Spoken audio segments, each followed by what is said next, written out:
Pensaba hoy, día del premio Alex, de nuestro premio Alex, desde cuándo le conozco, cuando empecé a hablar con él, cuando nos encontrábamos. Y no estoy muy seguro, desde luego es hace muchos años, pero yo creo que es desde 1986 que yo había vuelto de Barcelona y frecuentaba, y él también, el videoclub del Corte Inglés, que de tiempo todavía de vídeos Betamax, no sé si ya VHS, no sé si convivían ambos sistemas.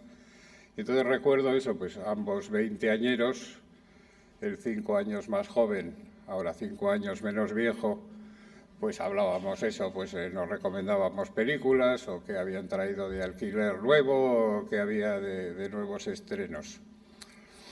En aquel momento todavía faltaban unos cuantos años para que Alex rodase su famoso cortometraje Mirindas asesinas, que le deparó rodar su primer largometraje, Acción Mutante, lo cual marcó el comienzo de una brillante carrera, muy brillante carrera cinematográfica que llega hasta el presente, hasta hoy. Y precisamente por esa brillante carrera cinematográfica es por lo que le otorgamos este premio. Yo me siento, es un honor y un placer haber participado, en la decisión de dar este premio a Alex y en dárselo a lo que quede, que sin duda es mucho, de aquel chaval de 1986 con el que hablaba de películas. Muchas gracias.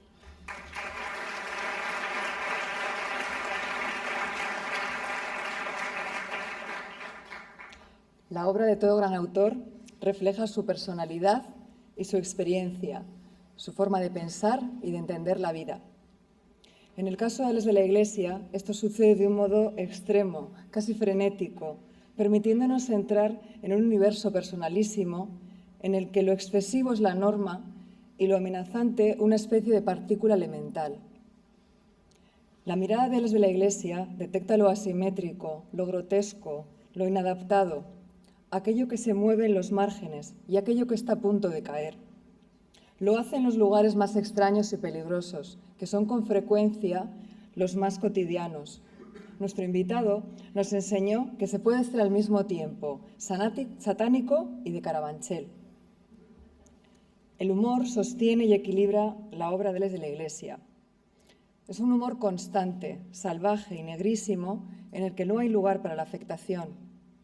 Se trata más bien de un recurso instintivo, una opción desesperada, algo que se arroja a la cara del sinsentido para ganar algo de tiempo y seguir corriendo entre explosión y explosión. El propio Alex de la Iglesia lo ha explicado así. El humor nace de los peores instintos y del miedo, de la cobardía, del terror y de la necesidad de protegerse. Es un escudo o un arma, nunca un regalo. Pero afortunadamente tenemos el humor, porque eso es lo que nos hace mantenernos vivos. Al mismo tiempo, el humor es uno de los elementos que con más fuerza conecta la obra de Alex de la Iglesia con su público. Es el imán que nos atrae y el espejo que nos refleja. Un humor en el que reconocemos el rastro de Beckett y de Dada, de Hergé y de Buñuel, de Ibáñez y de Berlanga. Sucede así desde el comienzo, desde aquel chiste verbal que iniciaba el caos en Mirindas asesinas. No sé si lo recuerdan. Yo le he dicho que me diera una mirinda, no que se la pagaba. Hasta este instante, tantas películas y tantas carcajadas después, en el que tenemos el honor de recibirle en su ciudad para hacerle entrega del premio BBK Bilbao 2018. Hace entrega del premio Alex Ollane Aldaiturriaga del área cultural de BBK. Con todos ustedes, Alex de la Iglesia.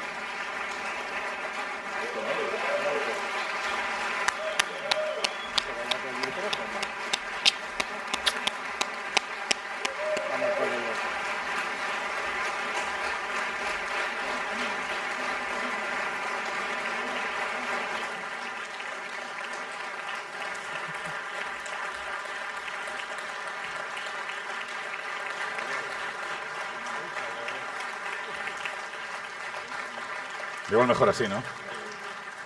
Así mejor, ¿no? Vale.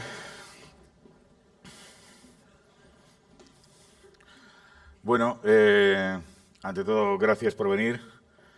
Gracias por estar todos aquí y gracias por este premio que sin duda alguna pues es un gran honor, teniendo en cuenta los personajazos que lo han recibido, ¿no? Entre ellos el nunca suficientemente bien ponderado Robert Crumb, una de las personas a las que más admiro y respeto en este mundo. Y bueno, deciros eso, que muchas gracias y que precisamente pues en un premio en el que estamos festejando el humor, ¿no? El humor como ya habíamos comentado, como algo corrosivo y algo, se supone, ¿no? Que transgresor y que de alguna manera diluye el infierno, ¿no? El infierno de lo vulgar entendido como cotidiano, ¿no? Como el día a día.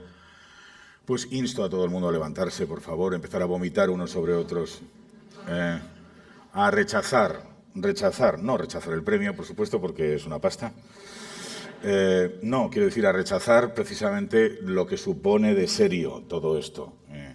Es muy serio, sin duda, el humor, pero reconocerlo no tiene ninguna gracia. Así que creo que lo más importante de todo es que sepamos que todo es superficial, frívolo y angustiosamente volátil. Así que este momento puede desaparecer en cualquier momento. Pensemos en todo lo que no estamos haciendo, que podríamos estar haciendo.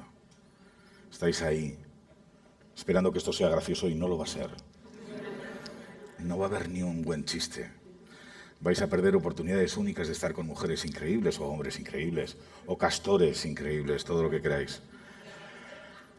Hay miles de oportunidades para ser feliz en este par de horas en el que voy a tener que soportar las preguntas de Carlos Areces. Hay cientos de situaciones infinitamente más satisfactorias. Por eso os digo, quedaos.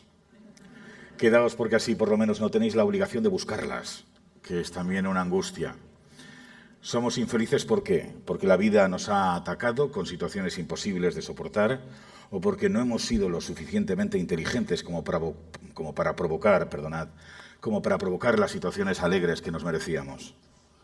Eso es lo que más me angustia. El terror, el infierno, es decir, convertidos en vulgaridad y en mediocridad, todo eso es un espectáculo quizá, es un circo montado frente a nosotros, o quizá todo eso es nuestra responsabilidad. Somos nosotros los aburridos. Cuando entras en una fiesta y dices, oh, qué mala música están pinchando, o qué gente más horrible hay en la fiesta, ¿habéis pensado que también estáis vosotros en la fiesta? Es decir, por último, el humor, el intentar que las cosas sean mejores, no es solamente una reacción a un chiste que ha hecho otro, sino que somos nosotros los responsables de que el humor forme parte de nuestras vidas.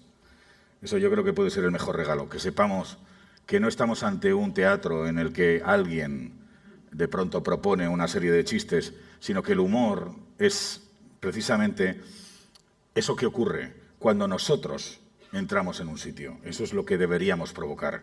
Deberíamos provocar una relación y sobre todo un contacto humorístico con los demás. Que los demás sepan que no somos importantes, que no hay nadie importante, no hay nadie serio, sobre todo cuando te dan un premio. No hay nada importante, no hay nada que respetemos o que debamos respetar. Odiemos a las personas que nos obligan a respetarlas. Ahí es donde empieza el infierno, cuando alguien es tan serio y tan importante que no nos podemos reír de él. Ese es el demonio. Esa es la persona a la que debemos perseguir, aquel que nos exige seriedad. Muchas gracias.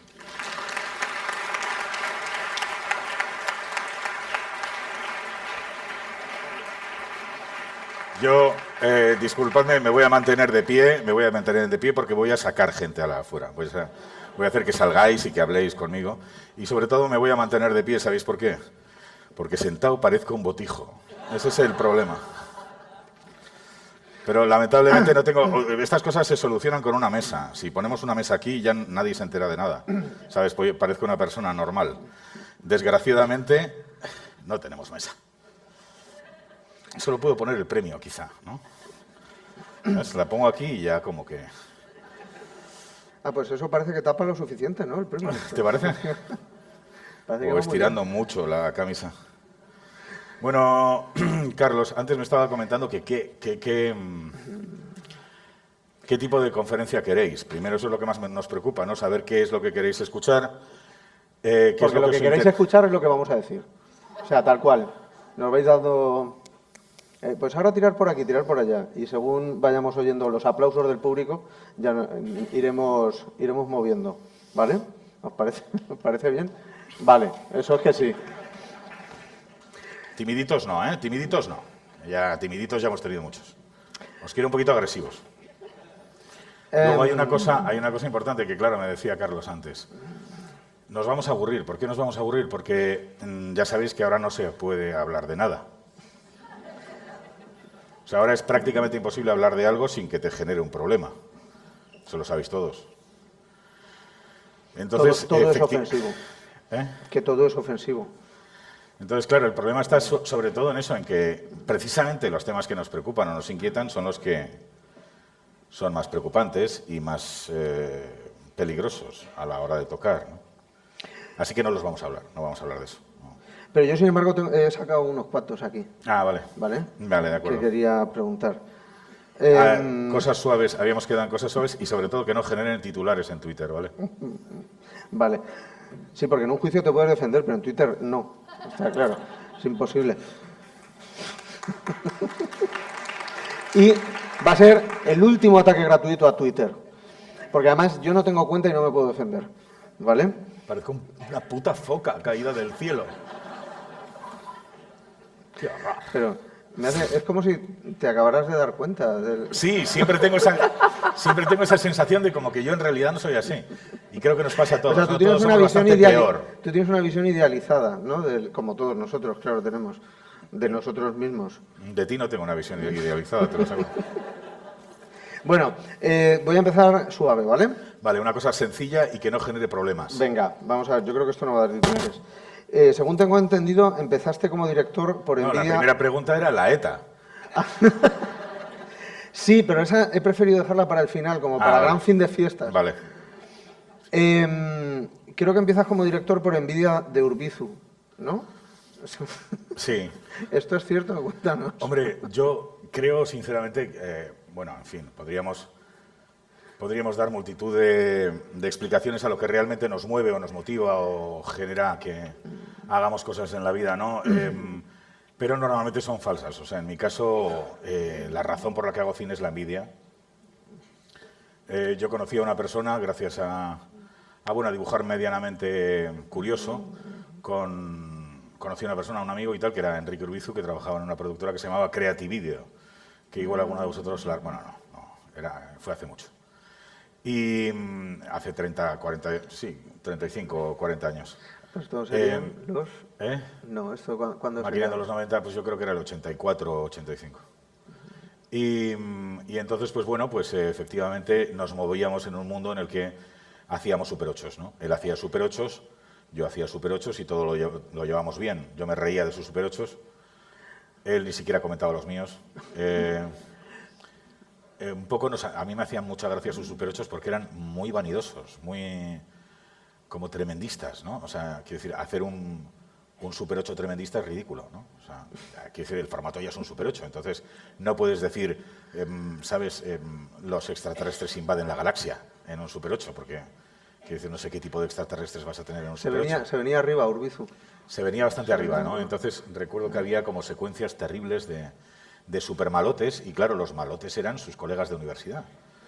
Entonces no había quien se creyera aquello, ¿no? Un coche y tal, era un Seat Panda y triste, y delante había un tío que decía, me debes 10 millones. Y dices, ¿cómo que quién te va a deber a ti 10 millones?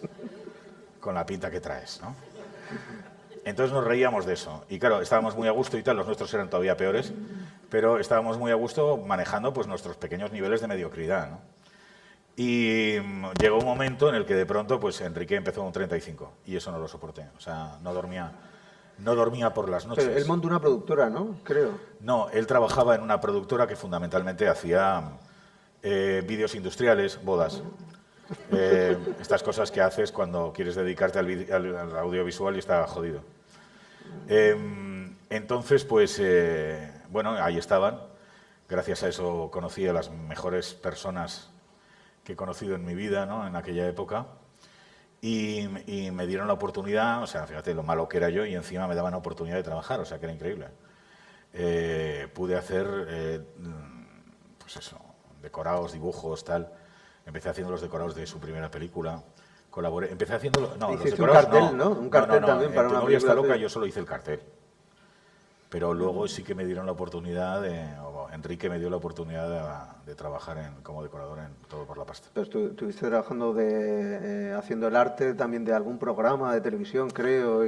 Al mismo tiempo, sí, estaba también Andrés Averasturi, otra persona a la que le resultaba gracioso, y le hicimos unos decorados demenciales.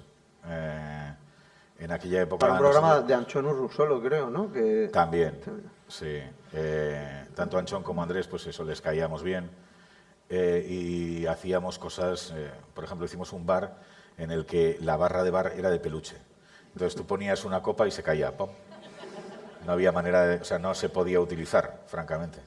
Luego también había un sofá que queríamos hacer un sofá como los de las hermanas Gilda, no sé si conocéis el TVO. Y así como tipo 50s y eso. Entonces lo hicimos como con goma espuma, pero en realidad eran de madera contrachapada porque no había otra cosa. Y no había Dios que estuviera sentado un segundo. Y sobre aquello hicieron el programa. Entonces yo creo que ahí cada día se arrepentía un poquito, Andrés, ¿no? de habernos dado una oportunidad. Pero bueno, entonces certificamos la envidia como un motor potente y generador de... Sí, es verdad, volvamos a la envidia. Entonces, claro, en ese ámbito de, pues, ya te digo, de vulgaridad y de absurdo, de Super 8 y tal, pues todos contentos y bien. Como mucho hacíamos un programa de televisión y eso. Pero cuando de pronto hace un 35, aquello me destruye. Entonces no duermo por las noches y tal, y claro, mi cabeza empieza a girar a una velocidad increíble diciendo, yo no puedo mantenerme en este nivel. O sea, ya hemos quemado el basic, hay que pasar al expert, ¿no? Tenemos que subir en la vida de niveles de videojuego.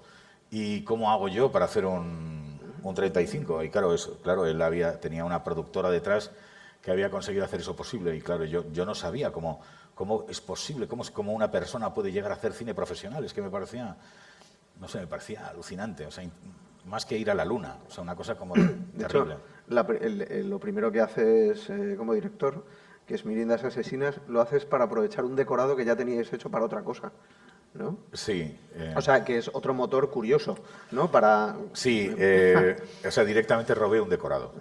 O sea, nosotros nos llamaron, con el tema de los decorados, nos llamaron para hacer el decorado de Iñaki Arteta, que igual está por aquí, espero que no, que él hacía, un saludo Iñaki, si estás, él hacía, él quería hacer un corto que se llamaba Amor Impasible. Entonces, pues nada, era un decorado que era para otro corto. Sí, ya. Sí. Entonces, de pronto, él dice, no, para el corto y tal, hemos pensado en un bar y tal, ¿vale?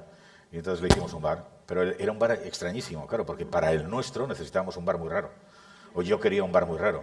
Entonces hice mi decorado, no el suyo.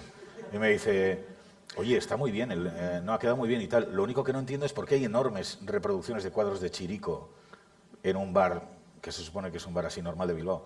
Y yo, joder, pues porque yo qué sé, Chirico mola un montón. Y además es que he visto muchos bares como este. O sea, que tú ya sabías que ibas a utilizar el decorado cuando lo estabas haciendo para otra persona. Exacto. Sí, a él le valía, a mí también, ¿no? Bueno. Y claro, no le dije, o sea, digamos que omitimos el tema en la conversación, omitimos el tema de que íbamos a utilizar el decorado en un corto nuestro, ¿no? Se traspapeló ese tema. Y ya nos dio corte, cuando estábamos ya allí y tal, nos dio corte comentárselo, y entonces rodamos por la noche, cuando se iban. ¿Sin que lo supieran? Sin que lo supieran, sí. Entonces, claro, ya lo que no hice fue utilizar sus cámaras y su equipo, porque ya eso era directamente un robo, ¿no?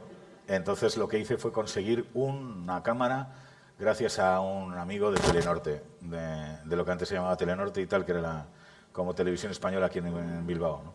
Telenorte. Entonces conseguí una cámara de 16, porque la tele todavía no se hacía. Aquí en Bilbao se hacía con Super 16. Y entonces me pasó una cámara de 16 milímetros y la aprendí a manejar en una estación de tren, y a la de media hora estábamos rodando con la cámara. Bueno, de hecho, tengo entendido que como necesitabas dinero, porque aunque ninguno de los actores cobrara y tal, creo que necesitabas pasta para Quitar esto, por favor. Oh, no, por el amor de Dios. Quítame. Es que voy a hacer un juego de magia. ¿Era necesario que viniera Adolfo? ¿En serio? Es que como va de humor, por eso he venido. Voy a hacer un juego de mentalismo. Entonces yo tengo aquí unas cartas con películas de Alex, con carteles de las películas de Alex, y entonces él va a elegir una y yo la voy a adivinar. Pero lo voy a hacer más difícil, lo voy a adivinar antes de que él la elija. ¿Vale? No sé qué diablos estás diciendo, Adolfo. Que vas a elegir una... Aquí, mira, aquí tengo películas tuyas, ¿no? Carteles de películas tuyas. Entonces, tú vas a elegir una y yo la voy a adivinar. Vale. Pero la voy a adivinar antes de que la elijas. Venga. ¿Vale? Y yo creo que esta de aquí. ¿Vale? No digáis cuál es, ¿eh? No digáis cuál es, ¿vale? No se ha visto ni nada. Venga, la voy a dejar en este sobre. Yo no la he visto. ¿No? ¿Has visto? ¿Ah, tú no la has visto? Yo no la he ¿La has visto. visto? La vamos a dejar en este sobre A ver, voy a utilizar y la va a esto para guardar tapar. Carlos, ¿vale? Carlos, la guardas tú. Guárdala tú, ¿vale? La guardas, pero has La guardas tú. metido- pero has Es metido- una predicción, sí, está ahí. Es una Tenme un predicción. momento. Tú Adolfo. guarda eso, guarda eso. Pero No, es tú que, quédate ahí. perdóname, juraría que has metido otra. Tú quédate ahí. Bueno, entonces yo voy a ir enseñando unas películas, bueno, son diferentes películas de la iglesia, pues aquí tenemos Fito, El pues. Día de la Bestia, pues Crimen Perfecto, tenemos La Comunidad, tenemos, no sé, pues... Otra. Bueno, diferentes No es, películas. es tu propio truco, cabrón. Diferentes películas de Alex de la Iglesia, ¿vale? Entonces, tú vas a elegir una y yo Vale. no la voy a adivinar, porque yo ya la he adivinado porque la he dejado ahí, ¿vale? Vale. Entonces, yo quiero que yo voy pasando cartas así, ¿eh? Sí. Películas tuyas, voy pasando así. Sí. Todavía no he entendido Iba muy de bien el humor, truco. ¿no? Todavía no sé de qué va el truco. Hemos dicho que esto iba de humor, Nadie sabe de qué va el truco. Dime. que esto va de humor, ¿no? Que sí. A No, ver, eso está claro. Tú vas a elegir No hay otra opción. una película y va a coincidir con la que he dejado hoy. Fantástico, Venga, Adolfo. yo voy pasando así, dime basta, cuando tú quieras. Aquí, por ejemplo. Esta. Sí. ¿Esta te gusta? Sí, me encanta. ¿Seguro? Sí. ¿Cuál es? No lo sé. Seguro que está, ¿no? Vale, Sí. pues tenla ahí, guárdala. ¿La mírala. puedo ver o no? Sí, la puedes ver, pero póntela así. ¿Vale?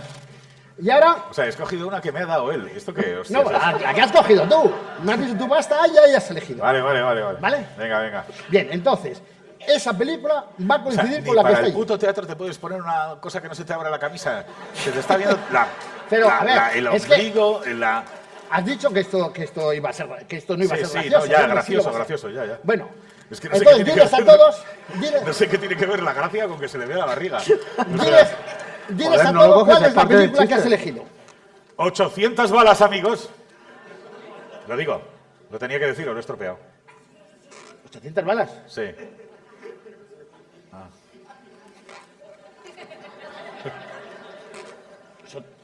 800 balas.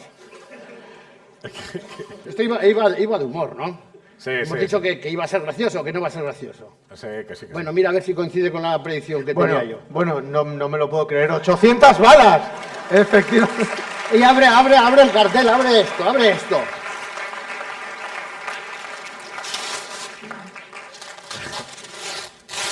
Oh, ¡800 balas! Bueno, Muy buena, Adolfo. no hay de qué. Muy buena. Hola, Carlos. Tápate, porque... Vale. Podéis seguir con lo vuestro, ¿vale? Venga, muchas gracias. O sea, ha habido Oye, qué un detallazo. interludio humorístico. Ha habido un interludio humorístico. iba todo tan bien. de Adolfo. Iba Ay. todo tan bien y ha tenido que salir el vaya, por Dios. Bueno, que te estaba preguntando que tengo entendido que No sé, ya no me acuerdo. necesitabas dinero para hacer mirindas Sí. y creo que se os ocurrió la idea de meteros tú y tus amigos como animadores de una fiesta para conseguir el dinero. Ah, ya, sí, ¿Puede bueno, no ser? sé si tampoco está Pablo o se ha ido ya o qué, pero recuerdo que Pablo trabajaba en un... Pablo Berger, el director de cine, Blancanieves y... Bueno, pues Pablo trabajaba en Arthur y el Andersen. anuncio de Navidad de Rafael. Y el anuncio de Navidad de Rafael, que es el que me provocó luego a hacer mi gran noche. En cuanto vi que él estaba jugando con Rafael, dije, yo también. Bueno, el caso es que la envidia de nuevo. Nos invitó amablemente a que hiciéramos un espectáculo en su empresa, en Arthur Andersen, y entonces allí hicimos una especie como de performance absurda, de la que no recuerdo absolutamente nada, pero sé que se cabrearon mucho. O sea, no recuerdo que tuviera ninguna gracia. Según tengo entendido, creo que queréis hacer como varios números cómicos, un poco como el que acaba de hacer Adolfo, Sí, y que creo que funcionaron igual de bien. Siguiendo la estela de Adolfo, sí. Y creo que os repartisteis personajes que interactuaban con los invitados de una empresa que era una empresa como seria, ¿no? Y con ejecutivos y tal, y que no entraron al juego para nada, ¿no? No, es que era imposible entrar. Es que no recuerdo realmente qué hacíamos, ¿no? Ya no me acuerdo, pero recuerdo que había alguien que estaba como recitando un texto constantemente y era ilegible, ¿no? O sea, no se entendía lo que decía y nos parecía gracioso, pero a ellos no, claro. Y luego rifábamos algo que no tenía ningún sentido, no había una especie de rifa absurda al final. Creo que llegabais a sortear una cesta de Navidad. Sin nada dentro. Y era solo la cesta de Navidad. Era ¿no? cesta. La cesta. Sí, rifábamos una cesta de Navidad. Pero claro, todo esto se suponía que tenía que despertar algún tipo de humor, de reacción del público y tal, y creo que asumían perfectamente. Hombre, me ha tocado la cesta y se la llevaban, ¿no? Sí, porque ellos, quiero decir, también hay que reconocer que la gente de Arthur Andersen en aquel momento concreto de nuestras vidas, pues no reunían ellos, digamos, todo nuestro cariño y nuestra animosidad. O sea, había un cierto humor agresivo en todo lo que planteábamos en ese momento. Y lo extraño es que a los directivos les hizo mucha gracia. Se rieron mucho. Y de hecho creo que y era todo muy, muy ofensivo. Creo que quisieron que el año siguiente también lo hicierais, ¿no? Sí, nos dijeron, por favor, el año que viene... Es que como nos salió tan mal, yo creo que en algún momento las cosas eran graciosas. O sea, que tocaban los extremos. Nosotros lo hacíamos como para que nos odiaran y en un momento determinado, al hacerlo tan mal, la gente reaccionaba como a favor. Bueno, eso ha condicionado nuestra manera de hacer cine. O sea, de momento ha condicionado la envidia, el deseo de molestar... Y el fracaso. La envidia y el fracaso son el comienzo de todo. Y entonces decidís escribir un guión de un corto que se llama Piratas del Espacio, ¿no? Sí. Y tenéis una amiga que lo presenta en El Deseo. Sí, escribimos un corto y tal que... Paz Ufrategui. Paz, sí, era un corto de 20 páginas que transcurría en una nave espacial. Y nada, lo leyeron y me dijeron, bueno, pues vamos a hacer una película de esto. Y la verdad es que nos sonó a chino, o sea, no concebíamos. Pero además, esto es muy curioso porque yo creo que antecedentes del género en España que no fueran... O sea, eran difíciles de encontrar. Claro, estaba Supernova, la película de Marta Sánchez, que no Supersonic sé si Man. Deberíais verla, Supersonic Man, Las aventuras de Enrique Llana. Sí, luego había una película de Parchís en la que también habían extraterrestres. Y yo creo que El Ete y el Loto, ¿no? Y la de los Calatrava. Que era de los Calatrava, efectivamente. Y entonces, de repente, con este bagaje de cine de género en España, de repente vas tú y haces consigues levantar Acción Mutante. Sí, sobre todo porque pensaban que íbamos a seguir un poco la secuela, que iba a ser un poquito ir por ahí, ¿no? Y entonces teníamos que explicarle a Pedro Las aventuras de Enrique Llana 2. Que necesariamente las cosas no iban a tener gracia en ese sentido, o sea, que la gente no se iba a reír de lo chungo que estaba todo hecho, sino que en sí misma la película iba a tener gracia, ¿no? Y él no se lo creía, entonces hasta que no nos pusimos a ello... De hecho, teníamos que...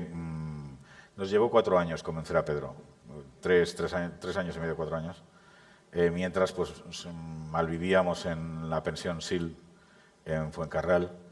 Y todos los días, como método de presión, íbamos al Deseo y nos sentábamos en la entrada. Para que no se olvidaran de nosotros, para que no pensaran que, ¿sabes?, que nos podían decir que sí y nos íbamos. No, nos quedábamos en la puerta todos los días de 8 a 2. Así durante meses. Incluso que yo creo que llegamos a estar un año así. Entonces, claro, ya se acostumbraban a vernos, ¿no? Y allí Esther, pues eso, nos ponían un café y tal. Y decíamos, ¿ha venido Pedro? No ha venido. Y seguíamos ahí esperando hasta que algún día todo por si acaso. Por si acaso nos recibía y tal, y entonces le decíamos, ¿cuándo vamos a hacer la película? Y me decía, pues ahora no y tal, porque vamos a hacer la mía. Ah, vale. Y entonces, pues nada, seguíamos estando allí, o sea, no nos íbamos. Y terminó la suya y seguíamos allí. Entonces ya hubo un momento en que dijeron, vamos a hacer la película de esta gente, porque vamos, claro, es que estos no se van. Y gracias, ahora os parece como absurdo, pero os aseguro que fue así. O sea, realmente lo hicimos así. y hubo un momento ya en que reconocieron que tenían que hacer la película y la hicimos mientras llevábamos guiones, llevábamos dibujos, íbamos enseñando cómo queríamos hacerla. Y claro, ellos no se creían las cosas, ¿no? Yo en el guión ponía, un señor va montado en un platillo volante y tal y vuela por la sala. Me decían, ¿y esto cómo lo vas a hacer? Y yo, pues esto es De hecho, los que hicieron los efectos especiales de la película eran los que venían de hacer los efectos especiales de Delicatessen. Delicatessen. Sí. Pero creo que hay cosas, hay ideas que, sin embargo, tenías tú sobre el tema del movimiento del Omni, por ejemplo, en el que iba yo había visto en Cinefex, Saturnino. Sí. Yo había visto en Cinefex, en una revista, que estas cosas se hacían con un cable invisible, ¿no? Antes de que hubiera efectos digitales, no había, eran efectos ópticos. Entonces yo digo, ¿cómo no se ve a Superman volando? Pues esto es un cable que es tan fino que no se ve. Ah, vale. Entonces, pues nada, construimos un platillo volante de fibra de vidrio, le metimos a Saturnino García dentro y lo elevamos en el aire con una grúa. Estábamos haciendo así. Qué bien empieza la anécdota. Sí, estábamos haciendo así. Saturnino García, que ya debía tener 70 años por ese momento, ¿no? Saturnino hace plac, pum. Y nada, al hospital. Y mientras íbamos claro, ahora nos reímos, en ese momento no tenía ninguna gracia. Mientras íbamos al hospital estábamos discutiendo 3 cables, no 2, 3 cables. Y entonces nada, llegamos, imagínate, cuando llegamos ahí a Basurto, claro, desesperados, ¿no? Llegan los médicos y tal, ¡Dios! ¿Qué ha pasado? ¡Dios! Nosotros, no, que es maquillaje, porque claro, es que Saturnino tenía toda la cabeza llena de cables en la película, ¿no? Tenía como cables que le salían de la cabeza y así. Una lástima que no hiciera un plano corto, porque es que no se vio bien eso, pero vamos, estaba muy bien hecho. Y entonces tenía todos los cables y tal, y entonces cuando les digo yo, no es maquillaje, me dicen, bueno, y digo, no, que es verdad, que está sangrando de verdad, la sangre es de verdad. Entonces nada, le quitamos como pudimos el maquillaje y debajo tenía un golpe serio, ¿no? Y entonces me dijeron, bueno, pues va a tener que estar hoy le damos en alta y tal, pero va a tener que estar en observación, pues eso, una semana y tal. Y entonces estuvimos una semana con él en su casa. No sabíamos cómo pedirle perdón de otra manera que estando con él en su casa, ¿no? Entonces estuvimos una semana con él. Le íbamos a ver todos los días. Pero tal. Es la misma técnica que usasteis con Almodóvar, ¿no? Para que conseguir que hiciera... Sí. Llegar allí y sentarse. La presencia. Utilizar la presencia constante como método de presión. Hay un papel que dentro de la película de Acción Mutante que acabó haciendo Fernando Guillén, si no me equivoco. Pero antes de Fernando Guillén,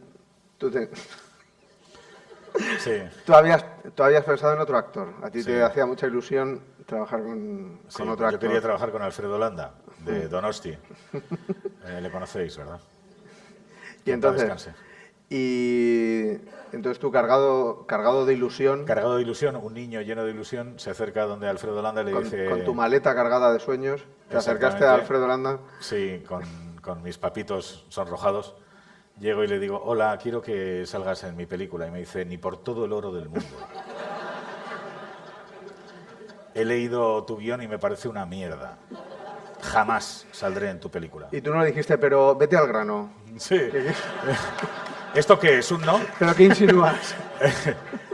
¿Puedo intuir que esto es una negativa? Y así quedó la cosa. Entonces luego,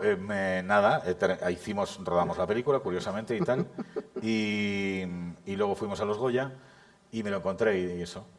Y le dije, hola Alfredo, joder, qué lástima, ¿no? Que no tuvieras la capacidad. Que no pudieras, ¿no? Que no tuvieras un poco la capacidad, ¿no? De intuir que habíamos hecho una obra maestra. Es una lástima que no te dieras cuenta de que detrás de estos niños pues había un genio del cine. Y me dijo, he visto la película y qué bien hice, ¿eh? Qué bien hice.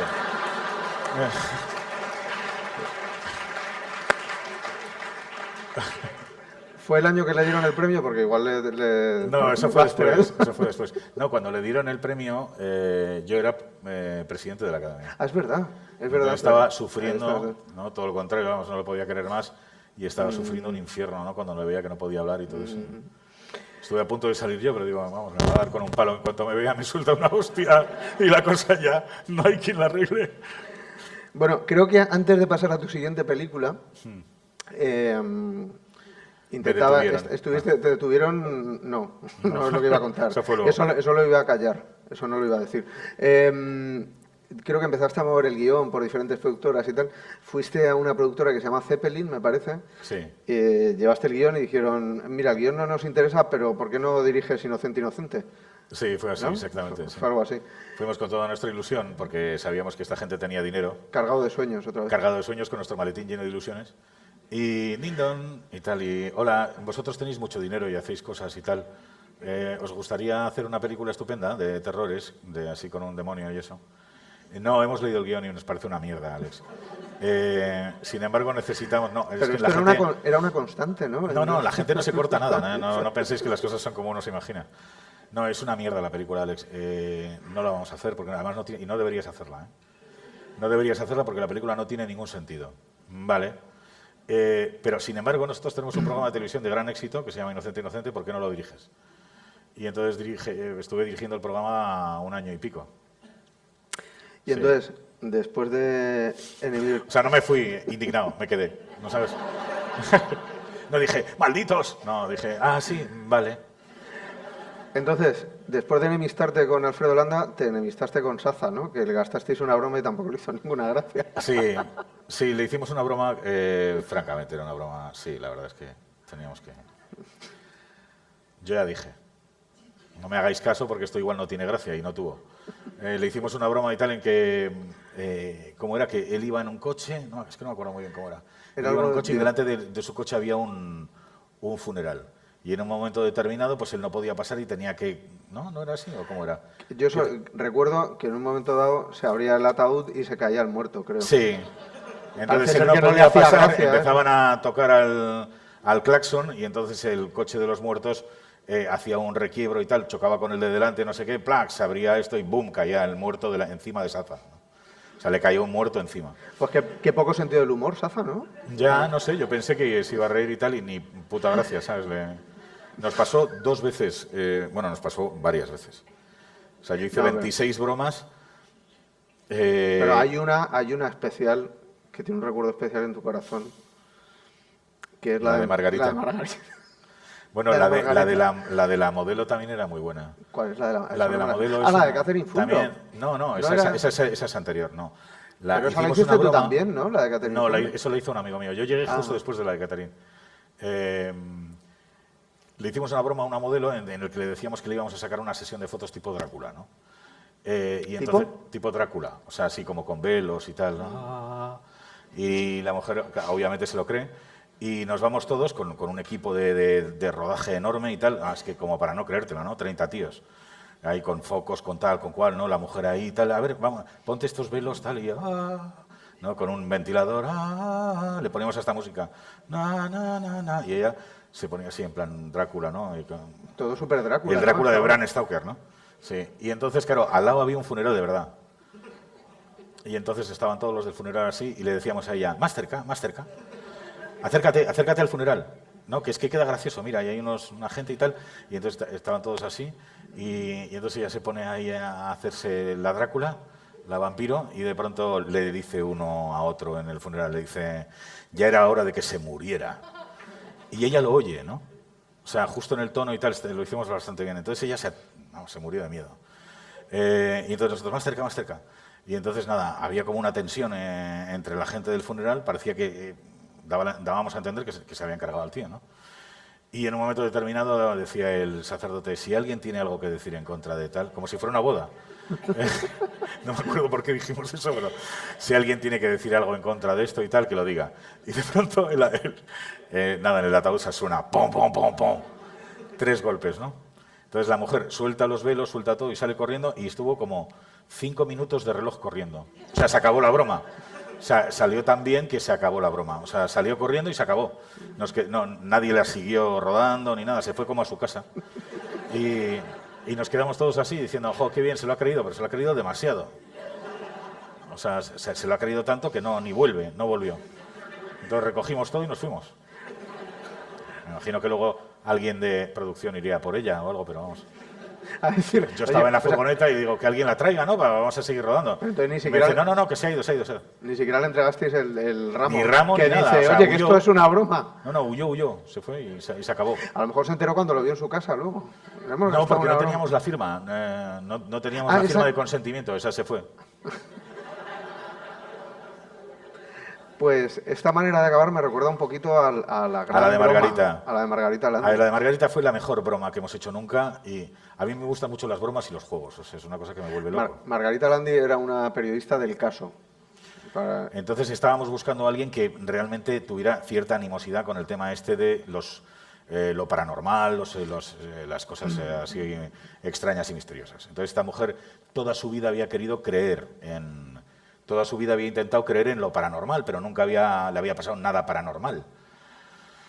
Sencillamente pues chorradas, ¿no? Pero nada serio, ¿no? Y entonces le montamos un efecto paranormal, pero de cojones. O sea, la cosa es que ella va con su... No sé si lo habéis visto. Luego creo que se emitió, porque ella no nos dio consentimiento. Luego a la de 3 años, no sé, lo consiguió, o sus familiares, o qué, porque... Bueno, os cuento. Ella no murió por la broma, ¿eh? O sea, murió luego de... Entonces ella va a acompañar al dentista a una... Creo que a su hija o algo así, ¿no? Entonces, nada, llega allí y tal, se abre la puerta, boom, del dentista, se sientan y están ahí esperando y de pronto se dan cuenta de que en la mesa todas las revistas son de los años 50, ¿no? Y, qué extraño, qué extraño. Y alrededor suyo toda la gente está vestida de los años 50. Claro, tú te metes y tal y estás en una situación de esas y no percibes que la gente está vestida como de antiguo. Y ella tampoco se dio cuenta. Yo por un pingañillo decía, dile que están vestidos de manera extraña. Y la hija decía, son como antiguos, ¿no? Y la otra, ¿antiguos qué? Y no, la gente que es como antigua, sí. O sea, el nivel de producción que teníais no daba como para parecer antiguos de verdad, ¿no? A simple vista. No, claro que estaba hecho de puta madre. Lo que pasa es que la mujer no se quedó con la movida. O sea, tú de pronto te vistes de los 50 y igual no se dio cuenta que 15 tíos estaban vestidos de los 50. Es que también manda cojones. Entonces, en un momento determinado sale el dentista y tal, pim, pam, pam, y sale con las manos ensangrentadas. Hola, ¿qué tal? Ahora os toca. Y se vuelve a meter. Y no lo ve. No lo sé, no lo ve. Yo digo, me dicen, ¿qué? ¿Lo sacamos de nuevo? No, ya está. Entonces, nada, sale la mujer del sitio y tal, y todo. La otra, qué extraño, ¿no? Y ella, no, qué extraño, ¿qué? Pues un dentista. Y entonces, en 3 minutos, ella sale y en 3 minutos de reloj, tras una semana entera de ensayos, sacábamos todo lo que era la habitación del dentista y un pasillo de dentista, que eran panos, los quitábamos y ¡boom! Poníamos una tienda de diseño de los 90, ¡boom! Con otros 20 actores totalmente distintos, ¿no? Eso en 3 minutos de reloj, o sea, era espectacular. O sea, Y creo que cambiabais hasta el suelo. cambiábamos el suelo, las paredes, la iluminación, todo. Todos los muebles, la gente, el vestuario, todo. Se iban todos a una esquina porque no cabíamos y ¡pum!, colocábamos otro sitio. Entonces, en 3 minutos, mientras estaban hablando de si bajaban o no bajaban a tomar un café, vuelven a abrir la puerta y ven aquello, ¿no? Entonces, ahí sí, a Margarita Landi le da un chungo, ¿no? Y dice, y sale, no bien, sale más que bien, empieza a decir, toda mi vida he deseado que ocurra esto. Y por fin estoy ante como dijo, una bilocación. Y todos, una bilocación. Pero creo que entre medios de todo esto, Sí. una vecina tenía que decirle algo así como que ahí se había cometido un crimen hace 50 años. Sí, pero ya no oía. O algo así. No, bajaba una mujer como con unos papeles de los años 50, que nos habíamos pegado una currada increíble de periódicos de los años 50 y tal, y ¡plá!, los tira ahí. Y dice, no, ya, es que no sé si sois conscientes de lo que está pasando. Y tal, y entonces, mientras está diciendo todo eso, le digo yo a la hija, llévatela a la cafetería y volvemos a montar el dentista. Entonces, mientras están bajando por las escaleras, yo monto el dentista de nuevo, no llegan a la cafetería y vuelve a subir. Mientras la Margarita Landi le dice que por fin su vida tiene sentido. Que todo lo que ha hecho en su vida era para llegar a este momento. Que nunca había soñado con que realmente lo paranormal o lo sobrenatural iba a coincidir con ella, pero por fin había ocurrido eso que justificaba su vida. Y yo cada vez más, yo sudando, claro. Yo, uy, esto está saliendo demasiado bien, ¿no? Entonces, nada, sube y cuando ya abrimos la puerta y vuelve a aparecer el dentista, la mujer ya dice, ¿ves? ¡es cierto! Tal. Ay, esto está... Tal. Entonces entramos, tal, le enseñamos lo del dentista, tal, no sé qué. La mujer fascinada, ¿no? Y en un momento determinado, luego ya... lo hicimos 2 veces, ¿no? Luego volví a convertirse en tienda de moda. Y en un momento determinado sale alguien con un ramo y se lo da. De pronto la señora nos mira así, salimos ¿no? todos como para festejarlo, nos mira así y me dice a mí, hijo de la gran puta. Y se esconde en un cuarto de baño y está 4 horas encerrada, sin querer salir. Y nada, Igual tenía un apretón. No te metas con Margarita, que suficiente pasó. Una mujer encantadora y realmente que creía en lo sobrenatural. Entonces la mujer se metió en un cuarto de baño, 4 horas llorando. Y cuando salió nos dijo que no nos mataba a cada uno personalmente porque no tenía tiempo, pero que sí que nos iba a demandar a todos y que nos olvidáramos totalmente que firmase y nos diera consentimiento para sacar la broma a la tele. Y así quedó la cosa. Imagínate qué contentos estaban los de producción conmigo. Pasaban de la euforia al desastre, ¿no? Empezaron como contentos, luego ya eufóricos, cuando ya se dieron cuenta de que la broma estaba saliendo bien, y de ahí pasaron a la indignación más absoluta, ¿no? Cuando descubrieron que la mujer, pues obviamente, yo creo que si hubiera tenido un poco de sentido del humor, otros lo tenían, ¿no? Pero la pobre, pues eso. Bueno, y por fin conseguiste producir El Día de la Bestia. Sí, no gracias a ellos. No tuve... Te la produjo... Sí. se me olvida el nombre. El de Lola Films. Luego yo la pedí perdón, a Margarita, no os penséis, la pedí perdón. Sí, como si eso te exculpara ahora. Cuando hiciste El Día de la Bestia, tenía un papel protagonista, Alex Angulo, que es un actor, a mí siempre me ha parecido que estaba, para lo dotado que estaba infravalorado, o sea, que no estaba tan valorado como otros actores que tienen otro carácter y tal, pero yo creo que fue el primer protagonista de Alex, ¿no? Uh-huh. Y luego apareció por allí un tipo que estaba empezando, que era Santiago Segura, también. Yo no quería a Santiago en la película. Que le cayó de rebote, ¿no? Porque el primer personaje... Yo quería a Javier Bardem al principio, que me dijo que no, porque iba a hacer de homosexual en Cuba. Y luego fue un éxito, ¿eh? Hizo bien en hacerlo. Antes que anochezca. Sí. Y Santiago, pues... Antes de Santiago se lo pedimos a Gabino Diego. Sí. Se lo pedí a Gabino y Gabino me dijo que no le hacía gracia. Y ya no quedaba más que Santiago, así que se lo dimos a Santiago. Había en el reparto de personajes, había un personaje muy curioso que creo que se llamaba Pololo, que era el que hacía de abuelo de Santiago, que no recuerdo que se paseaba... Sí, veo que estás haciendo un seguimiento exhaustivo de todos los momentos más bochornosos y... Sí, he pensado que era lo que tendría más interés. Sí, es como seguir punto por punto todos los momentos más crueles y repugnantes de mi carrera. Tengo unos cuantos más todavía. Vale. Creo que... sí, no, lo cuento. Pololo salía desnudo, ¿no? Sí, salía desnudo. Ahora lo cuento. Si quieres que lo cuente, lo cuento. Sí, cuenta, por favor. Bueno, pues Pololo era un especialista. Era un hombre muy especial. O sea, Pololo le queríamos mucho. De hecho, luego le queríamos, pero se murió. Pero le queríamos en 800 varas, se murió antes. Era un especialista en la época de oro del spaghetti western, ¿no? Entonces le llamaban, realmente él se hacía especialista porque él decía que sí a todo. O sea, cuando los especialistas americanos querían hacer algo y veían que era excesivamente peligroso, se iban. Y entonces, ¿quién quedaba? Pololo. Pololo hacía lo que nadie quería hacer porque es que era matarse. Entonces, concretamente, era muy famoso porque se tiró de un helicóptero a unos 35 metros de altura, no según contaba él, sino con gente que lo vio, sobre una cristalera de cristal de verdad de un edificio.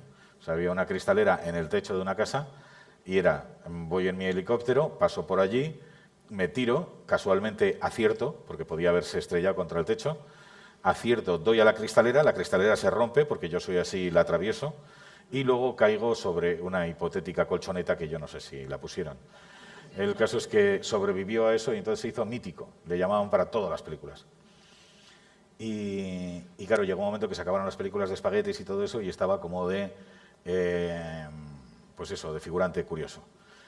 Me encantaba su cara porque tenía la cara destrozada por los cristales, por todo. por el alcohol, por los cristales, por las juergas, tenía una cara preciosa. Y entonces este hombre, pues nada, le cogí para que hiciera de abuelo del Día de la Bestia. Y le comenté que es que necesitaba a alguien que saliese desnudo, que en un momento determinado se iba a pasear desnudo por la casa. Y me dijo que ningún problema. Y nada, la cosa quedó en eso, y recuerdo eso que estábamos rodando, era un rodaje complicado, o sea, rodábamos, no sé, 40 planos al día, una cosa, o sea, no había tiempo de andar con tonterías y sobre todo viendo que si algo salía o no salía o qué estaba pasando alrededor de lo que era exclusivamente el plano, ¿no? Entonces yo estaba preparando lo anterior y en un momento determinado paso por una habitación y veo que Pololo se está masturbando. Yo sigo rodando y entonces le comento a alguien, oye, no sé si sabéis que está... No, te digo porque, pues no sé, hay niños, hay gente tal, igual. No es conveniente, ¿no? Que alguien debería parar a Pololo, no sé qué diablos está haciendo y tal. Y entonces nadie se atrevía a hacerlo y él seguía ahí en eso y tal, en mitad del rodaje, ¿no? Y todo... Claro, yo no sabía cómo pararlo, tampoco sabía cómo sacar el tema. ¿De qué clase de película le hablaste cuando le mandaste? No, sencillamente le dije que tenía que salir desnudo en un momento determinado. Y entonces yo le vi con eso. Y claro, ya en un momento determinado, pues ya fui allí y tal, le dije, oye, Pololo, por favor, y tal, porque hay amigos, hay niños, está mi familia, hay gente tal, luego igual viene el productor, no deberías detener esto que estás haciendo. Y pues bueno, el asunto era, os lo podéis imaginar, ¿no? Que quería salir bien, preparado. O sea, era una cuestión de orgullo. Era una cuestión de coquetería. Era coqueto, entonces quería que, ¿sabes? Pero fíjate cómo han cambiado los tiempos, porque le han quitado el programa a un humorista americano por hacer lo mismo. Ya. A Luis, me parece fatal. Sí, no, sin duda. Probablemente ahora tendría problemas también el bueno de Pololo si hiciera lo mismo. Es que han cambiado mucho, mucho los tiempos. Las cosas han cambiado. Y tenías un final alternativo para el Día de la Bestia, que al final te dio mal rollo meter. Sí, bueno, la película era muy distinta a tal como la empezamos. O sea, cuando empezamos la película era un drama. Que hicieron de terror de verdad. O sea, había en la secuencia final, en el último guión, no en el que entregamos, en el guión que escribimos Jorge y yo, pues había 5.000 curas en las torres Kio, 5.000 curas en la parte de arriba. Había una especie de camino de madera que unía un edificio con otro y entonces los 5.000 curas iban pasando por el tronco hasta el otro edificio y cuando llegaban allí estaba el demonio y el demonio pues ofrecía, digamos, su trasero a los curas. Claro, el beso negro, no sé si conocéis ese tema. Pues el beso negro es un clásico en el aquelarre y queríamos acabar. La película se titulaba El beso negro, de hecho. De pronto pensamos que igual no era comprendido por la gente. Que quizá eso pues no iba a ayudar. Igual le comentaste a Pololo esta película. Pololo no importa, Pololo seguía, ¿sabes? Pololo, por si rodábamos otra vez con él estaba en su habitación haciendo lo suyo. Pero lo terrible es eso, que es que, claro, quizá la gente no hubiera apreciado, ¿no?, el verismo, ¿no?, de un aquelarre real y tal, y no hubiera accedido a los cines de la misma manera. Entonces, pues, quitamos esa secuencia. Y lo que sí rodamos fue como Angulo disparaba al recién nacido, cosa que al final tampoco montamos, porque también pensamos que igual rompía un poquito la magia y la ilusión. Nuestra maleta de ilusiones se iba a ver, ¿sabes?, malherida con este tema. Y no lo montamos. Y después del Día de la Bestia ya pasas a Perdita Durango, película tenía producción americana. Sí, que refleja bastante ese espíritu agresivo y loco y tal. Sí que ahí sí que lo conseguimos rodar. ¿Y qué tal con Rosy Pérez? Muy maja. Una mujer, no, muy maja, yo me llevé muy bien con ella. Lo que pasa es que era, pues, no. Lo que pasa es que creo que acostumbrado a trabajar con... Es curioso porque no hablamos en castellano nunca y ella hablaba castellano. Entonces, yo creo que ella me dijo, no me lo has preguntado. ¿Sabes? Tú sabes lo que es año y medio con una persona intentando farfullar inglés constantemente y que te diga, hola, yo al final de la película me dice, ¿qué quieres tomar? Y yo, ¿cómo? Bueno, así era Rosy. No, era un encanto. Era una mujer encantadora. Pero ¿no era un poco coñazo después de haber trabajado en España y con los actores de aquí, de repente tener que lidiar con No, porque estábamos haciendo el estatus. haciendo la gran película de las películas, entonces cualquier cosa era perdonable. O sea, estábamos felices rodando aquello. Pero, por ejemplo, creo que había unas secuencias en las que Rosy tenía que salir desnuda y era complicado porque había un montón de... Es que estaba su hermana. Bueno, eso luego me ha pasado después. Siempre me ha pasado. Siempre que he rodado secuencias de sexo, siempre está, curiosamente, ese día, la hermana, el padre, la abuela, el cuñado, el abogado, el relaciones públicas, otro más que no sabes quién es, que está allí vigilando. Están todos allí, de pronto 15 tíos en el combo. Y en este caso pues había 15 personas, todos comentando cada secuencia y cada plano. Y claro, lo dificultaba todo mucho, sí. Pero bueno, pues no pasó nada especial, así. No, sencillamente que era... Luego al final el que estaba más agobiado era Javi. Javi estaba muy agobiado. Tengo aquí una cicatriz y se me ve. Y yo, bueno, Javi, nadie está fijándose en eso, de verdad. Te aseguro que nadie está a la pequeña cicatriz que tienes ahí en el glúteo. Creo que me contaste que el director de fotografía, Fabio, sí, os advirtió que en México era peligroso coger taxis porque os podría, en un momento dado, el taxi podía estar compinchado con alguien que te esperaba en un descampado o algo así, entre los dos atracarte, y creo que le acabó ocurriendo a él, ¿no? Sí. Según tengo entendido. Ese mismo día que nos advertía, además. Hombre, Flavio siempre ha sido una persona que ha tenido... No voy ahora a decir que ha tenido mala suerte porque no es cierto. Pero es una persona pues que le han coincidido una serie de cosas, ¿no? Recuerdo que estábamos rodando en el Día de la Bestia, en el decorado del edificio, que por este tipo de cosas pues se supone que es un decorado y no va a tener ningún problema. Bueno, pues sí, había como 6 metros de altura, de caída. ¿Por qué? Pues porque rodábamos lo de las vigas, un plano de unas vigas y tal, en el que estaba Alex ahí escondido y tal. Entonces, el decorado tenía 6 metros de altura. Y luego, por una razón que todavía no recuerdo bien por qué, había agujeros. Había unos agujeros como de este tamaño, creo que correspondían a salidas de luz o algo extraño. O algo que hizo Biafra, uno de los decoradores. Y entonces viene Flavio y me dice, oye, por favor, tapar estos agujeros porque alguien se puede caer. Y yo, vale. Entonces la cosa queda ahí. Y nada, a los 2 minutos Flavio evidentemente cae por uno de los agujeros y cae de 6 metros de altura, ¡tunf! ¿No? Se levanta, tal, ¿estás bien? ¿Está bien? Y dice alguien, deberíamos llevarle al hospital. Y Flavio dice, no, yo sigo. Y entonces nada, sube y tal y vuelve a decirle a Biafra, tapar los agujeros por favor, porque alguien ya puede caerse, entonces es problemático.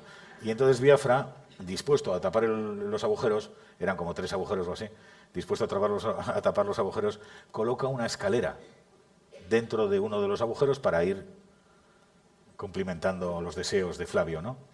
Con tal mala pata que Flavio cae por el agujero de la escalera, otra vez. Porque claro, Flavio iba con el, no sabes, con lo que van los de la luz, que van con esto. Y entonces iba haciendo así y tal, y ¡fum!, se cae. Y ya con escalera, eso ya sí que fue terrible. Porque era 6 metros de caída con escalera. Pim, pam, pum, pam, pim, pam, pam, pam, pam. No, rebotando en una escalera de esas de mano, ¿no? Era como una escalera, como una escena de cine mudo, ¿no? Sí, no, se rompió el brazo, la pierna y tal, y luego le dijimos, ¿te quieres ir al hospital? Y dijimos, no pasa nada, ¿no? Podemos seguir rodando.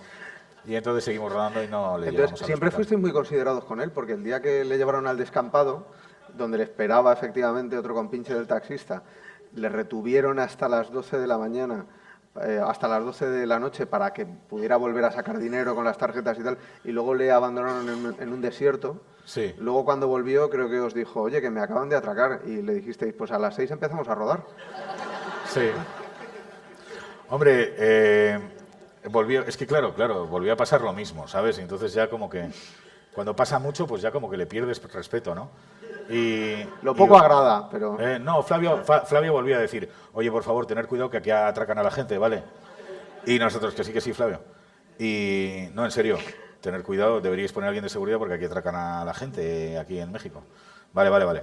Entonces nos montamos en un taxi, nos vamos, luego se montaba mi ex y otra parte del equipo, se van, se monta Flavio y le atracan.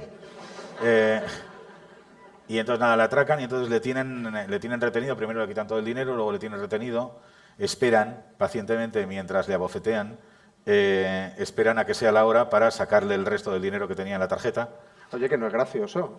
Sí, no, vamos. Y entonces, una vez que ya le han atracado todo y no saben qué hacer con él, lo abandonan como en los suburbios perdidos de México, ¿no? Entonces, andando durante, yo creo que le abandonaron como a las 2, una cosa así, ya estaba hecho Flavio, de 2 a 6 y pico, llega a los estudios Churubusco. Y entonces allí, pues, nada, pues eso, nos comenta, oye, que me han atracado y tal. Y nosotros, vale, ¿y qué? No, eso, que me han atracado, que me han dado una paliza y me han Que lo atracado. sepáis. Nada, Que lo porque- sepáis, vamos, que tampoco, ¿sabes? Por sacar un tema. Tampoco Hombre, quiero agobiar ahora con el tema, pero vamos, que sepáis que me han atracado y que me han dado una paliza y tal. Y nosotros, vale. Venga, pues vamos a empezar. Una conversación de ascensor. Vamos a empezar por la escena del corto y luego ya pasamos a lo de vete preparando lo de fuera. Y así fue. Se me ha olvidado comentar antes, cuando estábamos hablando del Día de la Bestia, que te reencontraste con una persona que luego ha sido muy importante, te encontraste por primera vez con una persona que luego ha sido muy importante en tu filmografía, que es Terele, Terele Pávez. Porque, además, tú has... ¿Me la reencontré cómo? No, que te la reencontraste, no, que te la encontraste, digo, por primera vez una persona que luego ha sido muy importante en tu carrera. Sí. Y es que hay una serie de actores muy míticos españoles que en los momentos en los que no era cuando más trabajaban o cuando Sí. ya habían perdido, sin embargo, les hemos podido ver en tus películas. Y así que me vengan a la cabeza y que tengo aquí apuntado también, Terele, Emilio. está Terele, está Jaime Blanch, que salía de presentador en Acción Mutante. Y uno de los matones del Día de la Bestia. Está Manuel Tejada, José María Cervino y está, por supuesto, Sancho Gracia, también, con el que Sí. trabajaste en varias ocasiones. Y, o sea, yo me imagino que eran actores que para ti, cuando veías la tele de pequeño y tal, tenían el peso. Es que es un poco el rollo del maletín de ilusiones. Digamos que cuando haces cine tienes la oportunidad de hacer un poco lo que te gustaría hacer o ver. Y a mí me apetecía recuperar personajes que yo había visto en el Estudio 1 o en tantos programas de televisión que a mí me resultaban míticos, ¿no? Como Historias para no dormir o tantos otros. Yo a Terele me daba mucho miedo, por eso quería trabajar con ella. Y así lo hicimos. Y luego pues una gente que es particularmente agradecida cuando les llamas y eso, y bueno, se convierten en amigos tuyos para toda la vida, ¿no? Yo me imagino que te hubiera encantado trabajar con Lola Gaos también, que tenía también ese carácter. Sí, pero no llegué, lo intenté y no llegué.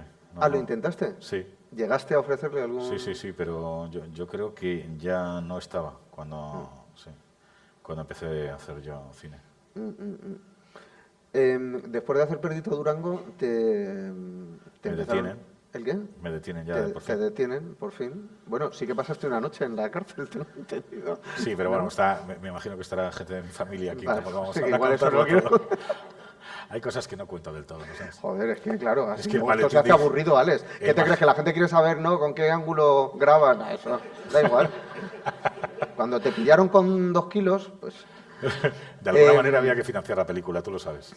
No, pero te empezaron a ofrecer proyectos americanos. O sea, o empezaste a sonar, tu nombre empezó a sonar en, A ver, eso en algunas sí, cosas. O es- no es así del todo. A ver, es absurdo. O te has Sí, tirado, esa- o te has tirado el moco. Me he delante tirado el de mí. moco, apatéticamente, pero sí pasó, pero pasó absurdamente. O sea, yo estaba rodando Perdita y me dijeron a ver si quería hacer Alien 3. 4. Pues, o 4, no me acuerdo. Y claro, pues no, porque estoy haciendo esto. Y ahí acabó todo. Eso fue... A mí me lo engolaste un poco más, pero bueno. Que luego lo acabó haciendo... Jean-Pierre Jeunet. Sí, efectivamente. Bueno, yo creo que hiciste bien en no cogerla. Pero... yo tengo aquí otros nombres de películas que te ofrecieron. El Zorro. El Zorro también, mientras estaba haciendo Perdita. Sí, pero es que estaba haciendo Perdita, es que yo no entiendo todo esto. O sea, es que no sé para qué me ofrecían pelis que... ¿Sabes qué querían? Que me fuera, que lo dejara. Ah, pero yo pensaba, yo lo que creía... No, fue un momento como de ilusión en que empezaron a llamarme absurdamente porque estaba en Estados Unidos. Estábamos rodando en Arizona y como estás allí, pues te llaman, oye, ¿sabes? Como si fuera un pueblo, oye, ¿qué haces? No, joder, pues no puedo quedar contigo, estoy haciendo una peli y tal. Vente a tomar algo y ruedas una peli. Vente con nosotros un rato y... Vente a rodar algo y haces Predator 3. Así en serio, de aparecer con un contrato, no. Y últimamente me suena que llegaste a tener conversaciones para hacer un remake del Fantasma del Paraíso. Sí. ¿Esto ha tenido lugar? Sí, ¿O lo he soñado? eso ha ocurrido. Pero no ha salido bien. Vaya. No, no os quiero decir por qué, pero no ha salido bien. También he intentado hacer el santo y no ha salido bien. No pasa nada, ¿eh? Bueno, También he intentado hacer Blake y Mortimer y tampoco ha salido bien. Sí, tengo... Tampoco pasa nada. Yo estoy muy a gusto haciendo películas aquí en España pequeñas, ¿eh? Tengo aquí una lista de películas Lo prefiero. que en algún momento has planteado. Prefiero muchísimo más hacer una película aquí en España pequeña contigo y con amigos que no la típica superproducción asquerosa en Hollywood, ¿sabes? Pero... ¿Para qué? Escúchame que... Pero que a la superproducción, si quieres, te acompaño también, ¿sabes? Sí. Que para eso están los amigos. Sí. Yo tengo aquí una serie de películas Sí. que en algún momento han parecido que iban a entrar y que al final, por unas razones u otras, no han llegado a tomar fructificar. forma. La primera que tengo es Yo quiero tener 1.000.000 de amigos, que creo que era una... No sé si ya has abandonado el proyecto del todo. No, eso lo podemos rodar en cualquier momento. Esa es una película que escribimos Jorge y yo en un momento determinado en el que nos estábamos empezando a aburrir porque habíamos hecho Acción Mutante y no conseguíamos que nadie quisiera volver a invertir en nosotros, digamos. Nadie quería producirnos nada y entonces en ese tiempo nos escribimos antes del Día de la Bestia un guión. Y el guión era tan absolutamente salvaje y demencial que hasta nosotros pensábamos que era imposible de hacer. ¿Y crees que hoy en día sería más fácil, ¿no? Llevarla a cabo? Yo Por creo los tiempos que no corren. va a llevarse nunca a cabo. Forma parte de esas ideas. Mira, la primera que tuve, el primer guión que pensamos hacer, ya lo hemos comentado, lo comenté una vez con Pablo, en una entrevista el otro día lo comentamos, era una película que se llamaba 2000 vascos. Entonces estaba basada en una película mítica del cine de terror gore, que se llama 2000 maníacos, que dirigió Herschel Gordon Lewis, que no habéis oído hablar de ella en vuestra vida, ni nadie aquí igual no la ha visto, quizás sí, algún fanático del cine gore. Es una película tan repugnante que no la... O sea, es peor que La Matanza de Texas, por ejemplo, ¿no?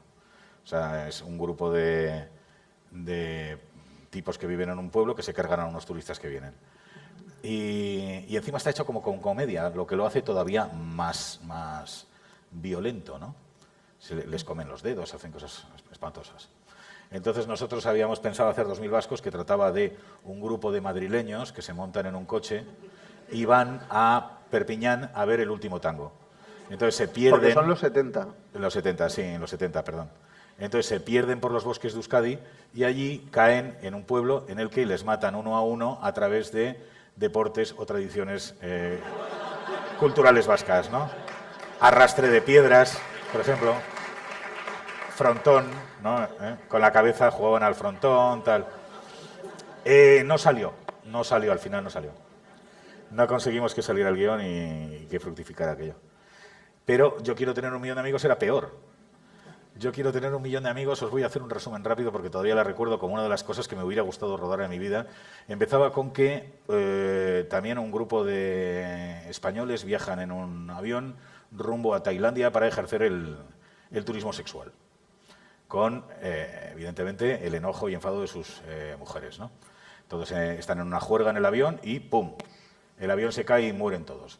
Entonces, los cadáveres los vuelven a traer a España y en el aeropuerto, mientras reciben los ataúdes sus majestades, los cadáveres son robados por un grupo de narcotraficantes gallegos que han introducido, pues eso, 4 o 5 kilos de cocaína en cada cadáver para pasar la frontera y que lleguen a España. Y luego había 2 policías, Carra y Alex Angulo, que eran los que estaban encargados de recuperar los cadáveres. Al mismo tiempo, los cadáveres no los ha robado los narcotraficantes, sino que los ha robado un loco que se llamaba Cristo. Y este Cristo es un hombre vestido de Cristo. Es que ya veis que hay muchas ideas que luego he ido haciendo en otras películas, ¿no?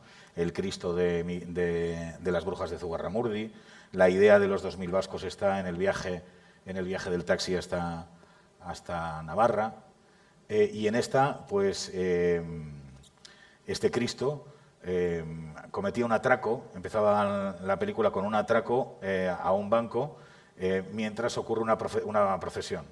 Hay una procesión de Semana Santa y Cristo se baja con la cruz, saca una escopeta recortada de la cruz de madera y atraca un banco, cosa que ocurre en Las brujas de Zugarramurdi. Y bueno, la cosa iba así, y bueno, también había un policía que estaba particularmente malhumorado, digamos, porque había sufrido un atentado de ETA y le llamaban Cráneo Rojo porque tenía toda la cara despellejada. Y era como el villano del Capitán América, no sé si le conocéis, Cráneo Rojo. En fin, ese era el malo de la película. Y, en fin, muy complicado todo, como veis. No encontramos productor. Pues es raro, porque yo creo que eso la primera igual te lo produce, ¿no? Lo igual como serie. Lo llevamos a ETV2 y decíamos, después de los Versolaris podemos poner esto y tal, pero no les gustó. Luego, Ruedas Muertos de Risa. Sí. Te estuviste entrevistando con todas las parejas de cómicos que estaban... En España, sí. Todos los míticos, Lusónico de eso. Martes y 13. Martes y 13. De pronto descubrimos que todo era verdad, que efectivamente se odiaban. O sea, cosas que habíamos escrito nosotros en el guión, ellos nos las reproducían después como reales. Lo más alucinante fue el Lusónico de eso, que me dijeron, ¿cómo sabéis lo de los calcetines? Y yo le dije, pues nos lo hemos inventado, Lusón. Me dice, no, me lo hacía él. Me quería quitar y robar los calcetines. Para mí esa película tiene, o sea, es muy... La tengo arraigada en el corazón porque el momento en el que Santiago Segura va a la cárcel, por una artimaña del Gran Wyoming, el momento de la cárcel está rodado en mi colegio, donde yo me pasé 12 años, eso es real. O sea, de repente veo a Santiago en la cárcel y digo... Es que Madrid es muy feo. Digo, pero si es San Viator. Es el colegio de San Viator, donde he estado yo ahí 12 años. Yo también lo vivía como una cárcel, ¿ves? Me ha dado la razón el tiempo. Y eso me marcó. No, hay sitios increíblemente feos en Madrid. Por ejemplo, Carabanchel, ¿no? Que era donde vivía Santiago. Yo estuve 3 años viviendo en casa de Santiago. Sí, donde vivo yo, todavía. Sí. Es uno de los lugares más feos del planeta, Carabanchel. Francamente, no sé si el infierno existe, pero no hace falta. O sea, porque te vas a Carabanchel y la sensación es exactamente esa, ¿no? Y Santiago vivía en la calle Arévalo, cosa que también me sigue impresionando. O sea, ya vivía en una calle que tenía nombre de cómico. Vale, yo lo supero. Estuve 8 años viviendo en Vallecas, en la calle Payaso Fofó. ¿Sí? Esto es así. Bueno, la comunidad. Hay una cita de Carmen Maura cuando le preguntan sobre el rodaje, con la que yo me siento plenamente identificado, que dice, Alex es como un parque de atracciones. Te lo pasas bien, pero te pone en peligro. A ti también te ha pasado, ¿verdad? Sí, a mí me ha pasado también. Yo siempre he dicho que... A ver, la cosa es intentar hacer cosas que no se pueden hacer con el presupuesto que tienes, no es más misterio. Entonces cuentas con la complicidad del actor, se supone. O sea, se supone que el actor quiere que la secuencia quede exactamente igual. De los dobles, que eso está sobrevalorado. No, es que el doble no doblaba. El doble era un tío que estaba amazado y tú sabes que no había manera de que se pareciera a ti. O sea, tenía un culo perfecto, una espalda increíble, o sea, que yo no... Y no estoy diciendo que tú no lo tengas, pero no eran distintos. Eran distintos. Hombre, yo quiero decir, lo que recuerdo, hay un momento en el que tú me pides... Era muy angustioso porque se agobiaba mucho viendo cómo, mientras él hacía todas las secuencias del doble, en realidad, el doble estaba tranquilamente en una tienda tomándose un café y claro, cobrando. Yo decía, pero vamos a ver, Alex, y si no se parecen nada, ¿por qué habéis traído a este tipo, es que era el Julio, que yo no le veo tan diferente, pero bueno, si vosotros pensáis que sí, y tal. Yo recuerdo un momento que estábamos rodando en unos escombros, en Alcoy, y tú me dijiste, en este momento cuando salte el perro, tú haces como que vas a cogerlo, pero el impulso te dejas caer hacia atrás. Y yo miraba hacia atrás y yo veía, pues, escombros, claro. Y yo decía, pero ¿y aquí dónde vais a meter la colchoneta? ¿O cómo No, pero es que no hay tiempo, porque nunca había tiempo, ¿sabes? Para cosas que me protegieran la vida no había tiempo. Pero claro, yo digo, si yo me dejo caer como tú quieres, ya voy a poder hacer solo pues el biopic de Stephen Hawking. Mar Adentro 2 y poco más, ¿sabes? Y yo sabía que tú todavía tenías mucho que sacar de mí. Siempre se me ha puesto el samenito de persona cruel. Qué injusto, macho. Y no es verdad, no es verdad. Te he tratado con un cariño y con una cosa. Recuerdo cuando me tiraste el jabalí de plástico y me diste en los huevos. Pero era de plástico, porque en un momento determinado se discutió tirarle un jabalí de verdad. Y dije yo, no, Sí. el jabalí de verdad no, vamos a tirar el de plástico. Sí, eso fue un detallazo, es verdad. Pero, por ejemplo, Y recuerdo además yo te lo tiré a ti. Lo que pasa es que, claro, tú no lo podías coger porque se suponía que era un animal salvaje. O sea, fijaos cómo funcionan las cosas en el cine. Un puto jabalí de plástico. Bueno, teníamos un jabalí que ya era alucinante. O sea, nos costó una fortuna hacerlo. Hicimos un jabalí de plástico enorme y, claro, yo se lo tiré y tal con la sana intención de que él lo agarrara y lo moviera para que pareciera que efectivamente el plano iba a durar una fracción de segundo, ¿sabes? Es que era, pim, un segundo. Luego ya, en el contraplano, yo pongo al jabalí de verdad y él no está. Que fíjate qué detallazo podía ponerle también. Sí. Le podía poner en la secuencia del jabalí de verdad. No, eso fue un detallazo, sí. Y entonces le tiré, pero claro, ¿cómo iba yo a calcular? Le tiré, porque, claro, si no lo tiro yo, le echas la culpa a otro. Entonces lo tiré yo. Con tal mala pata que el hocico del jabalí de plástico le dio en los huevos. Entonces, claro, eso lo anuló. Porque, quiero decir, No, ahí pero ya a partir de ahí ya no quería hablar Ya no conmigo. fue el No sé por detalle, qué. ya no fue el detalle de que me dieras Ya no en los querías hablar huevos. conmigo y no sé por qué. Ya no fue el detalle ese. Fue que justo después te rieras a carcajadas. ¿Sabes? O sea, que tu primera reacción fuera esa y la segunda fue cantar la canción de Los Amigos Idiotas de Bob Esponja. Los idiotas, los idiotas, los idiotas. ¿Hice eso? Y yo sí, pero Alex, es que me duelen los huevos. creía que no también te cantábamos, digo, en aquella época no tiene mérito cantábamos. acertarme en los huevos así a distancia, no te voy a engañar, pero tú lo conseguiste, eso me fascina. En aquella época te acuerdas que también te cantaba Como yo te amo. Sí, sí, Como yo te amo. sí, cuando estaba corriendo en pelotas por la sierra, en febrero, me acuerdo. Bueno, pues por esa tontería me dejó de hablar. Y nada, imagínate seguir rodando y tal con una persona que está enfadada, o sea que estaba todo el día de morros. Y no quería hacer nada, tal, y nos quedaban un montón de No, pero secuencias algo de... hice.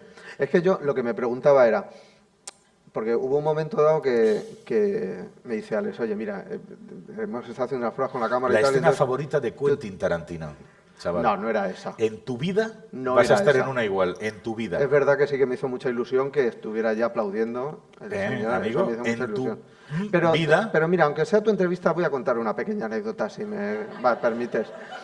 Hay un momento en la película que, bueno, yo estoy ahí desahuciado, loco, corriendo por el monte en febrero. Había todavía montoncitos de nieve y tal. Yo decía, no pasaré frío, no, no. Y dice Alex, mira, aquí estás, a ver, a mí me gustaría que corrieras en pelotas. Digo, pero hombre, hay un tanguita de color carne, es que lo hemos probado y se nota. Digo, pero es que me parece raro porque es que se lo ha puesto Antonio de la Torre para las escenas de sexo y sin embargo a él sí que se lo podéis borrar con ordenador. ¿Por qué a mí no? No, no, es que se nota, es que es terrible.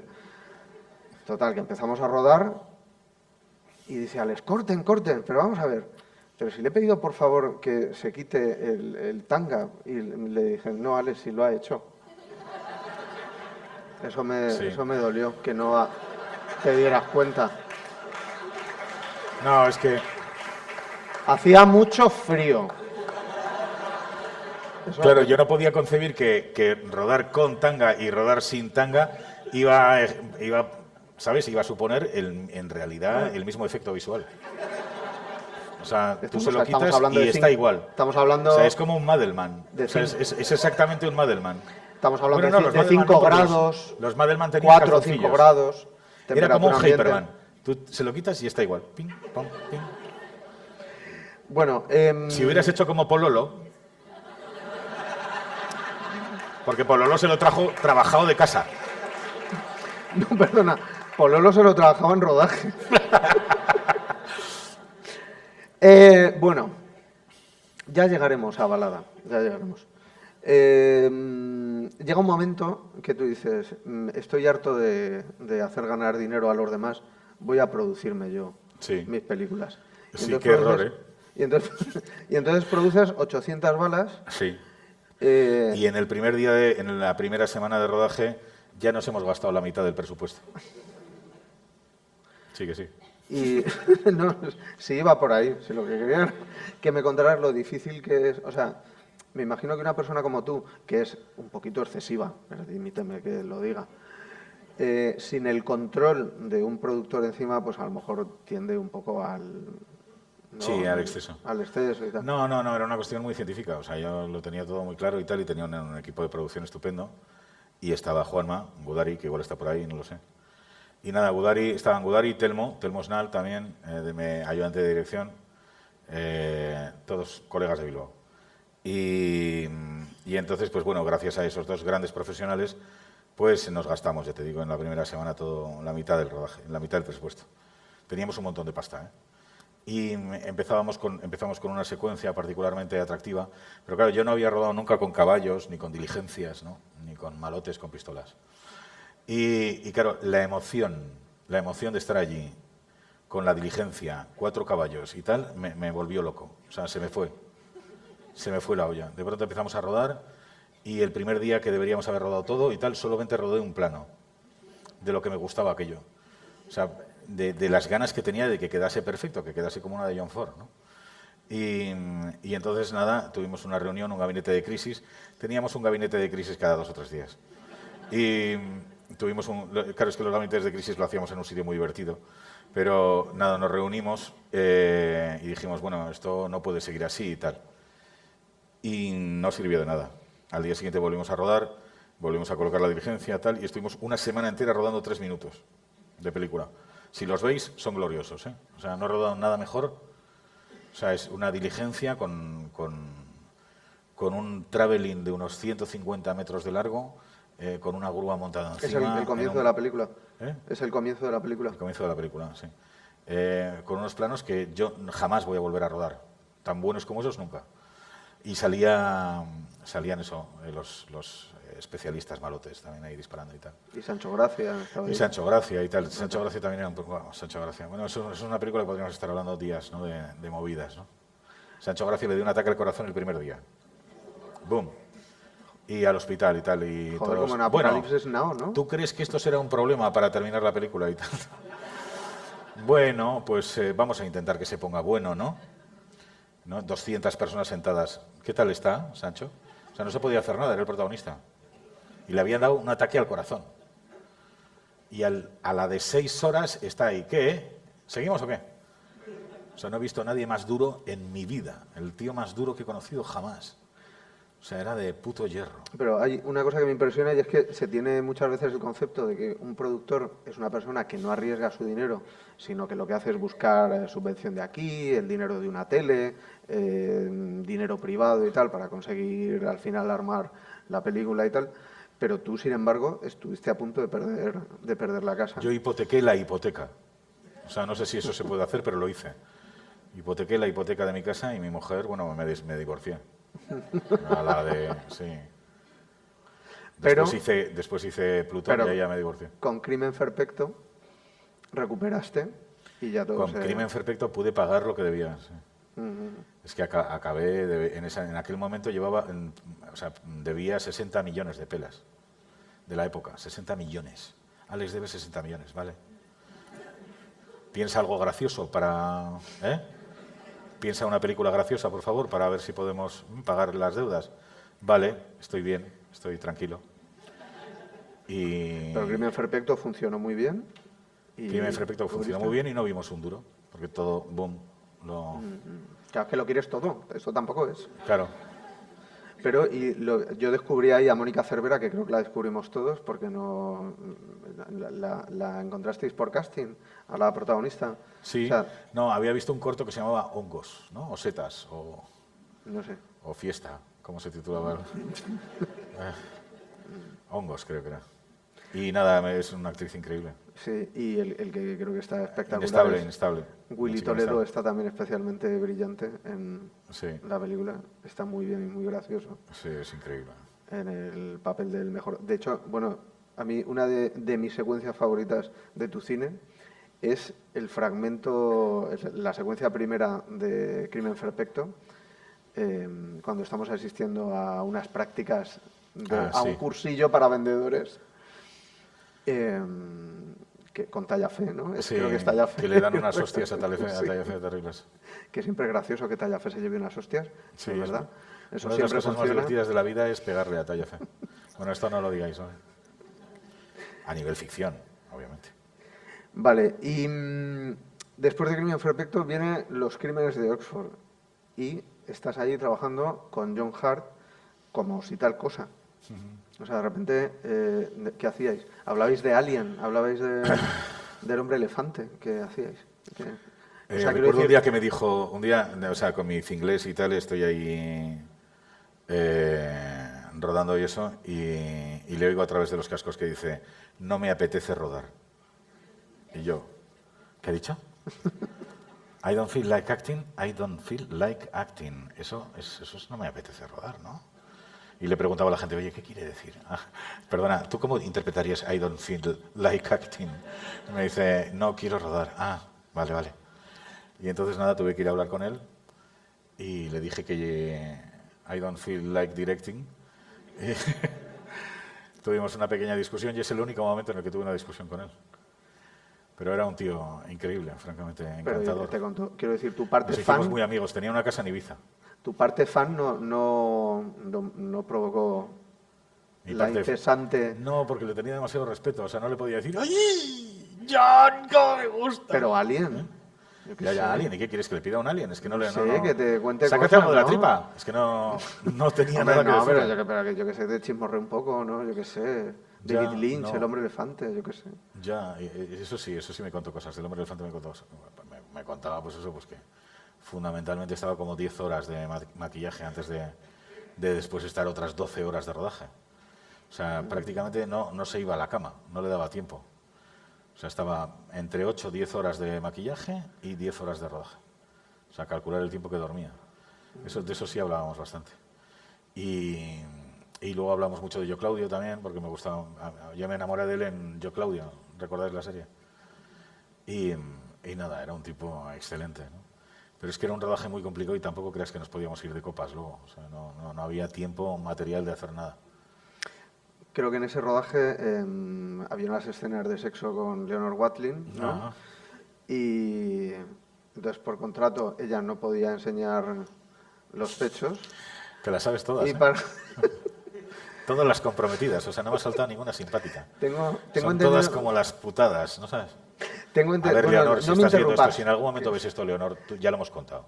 No me interrumpas, que queda poco tiempo. Creo que ella salió para asegurarse de que no los ibas a sacar con unos smiling, ¿no? Tatuados dibujados, tapándole los pezones, para Pues que no sintieras la tentación. Sí, quiero decir, Leonor es una tía muy inteligente y entonces dijo... No, inteligente no, quiero decir, sobre todo es muy desconfiada, porque es que yo le dije que no le iba a sacar las tetas en la película, así de hablemos claramente, pero claro, a la hora de rodar yo no quiero rodar con unos tirantes, porque tengo que borrar los tirantes, ni quiero que ella tenga un sujetador de estos, ¿cómo se llaman? No me acuerdo ahora cómo se llaman, los que van para atrás y tal, que te agarran porque ya se ve que llevas unos sujetadores. O sea, la única manera de rodar a una mujer, aunque no le veas las tetas y que parezca que no tiene sujetador, es que efectivamente no tenga sujetador. Es lo más sencillo. Entonces, por favor, confía en los demás y no va a pasar nada. Nada, el caso es que la mujer, pues eso, como no confiaba demasiado en mí, cosa que también entiendo que pueda ser comprensible, pues se dibujó en los pezones unos smileys. Así, unas súper graciosos. Y funcionó. Y funcionó nos hizo porque muchísima gracia a todos. Y entonces llegamos Nos reímos mucho. a Plutón Verbenero. Sí. Y una de las cosas que más recuerdo de Plutón Verbenero Es que estabas tú. Es que estaba yo. Pero aparte de eso, recuerdo que apareció por allí. Tú estabas muy nervioso porque ese día iba a aparecer por allí un tipo que a nosotros nos daba absolutamente igual porque no le conocíamos de nada. Así y de repente llegó un tipo muy gordo, Llega un bastante gordo, mayor. bastante más gordo que yo. Y tú, Difícil. y tú estabas muy emocionado, pero nosotros decíamos, pero esto porque si no tampoco tenemos... Y esa persona era el creador de Juego de Tronos. Sí. Que nadie le ofreció, pero ni una Coca-Cola.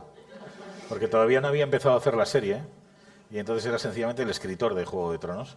Y yo le conocía por los de Valdemar, digo, por los de Gigamés, la tienda de ciencia ficción y editorial catalana, que lo traían pues eso, para vender los libros. Y nos decía George, HBO va a hacer la serie, y nosotros que sí. Ya verás que bien. O sea, ni puto caso, no le hicimos ni caso, y además no nos creíamos que HBO iba a hacer la serie. O sea, yo había leído las novelas y pensaba que era imposible llevarlas a la tele. O sea, es demasiado caro, es imposible. ¿Cómo hacéis los dragones? ¿Cómo hacéis toda...? Yo le recuerdo el tío... Recuerdo al pobre hombre por allí. Y todos, oye, vamos a rodar y tal. Oye, sacar al tío ese y tal, ¿no? Que le voy a hacer una foto aquí en el decorado. Y el otro, ¿puedo presentar? No, George, venga, fuera que nos echan. Sí, el pobrecillo era como que molestaba en todos los lados. Molestaba, claro, es tan gordo y tal. ¿Puedo estar aquí? No, fuera, George. George, que vamos a hacer cosas serias, vamos a rodar, venga. Larga, George. Y luego, pues eso, fíjate qué cosas. Fíjate, ¿quién lo pillara ahora? Es curioso, ¿eh? Pues sí, recuerdo que perdí mi oportunidad de hacerme una foto con George R.R. Martin, pero para mí era un señor que iba con una gorra muy fea. Bueno, cuenta la de dinero que nos ahorramos con tu papá Maker. Bueno, claro. Sí, había un efecto muy complicado a nivel digital, que era conseguir que este hombre pareciera gordo, porque ya sabéis que no está gordo. Es una persona con un aspecto que podría parecer gordo, pero no lo es totalmente. Entonces, pero a mí lo que me más meto gracia mucho en me el hacía, personaje. Me meto mucho en el personaje. Soy muy Robert De Niro para eso. Claro. Y me preparo bastante. Y entonces, pues no conseguía, porque ahora pasa lo mismo, ahora le veis y no es una persona con papada.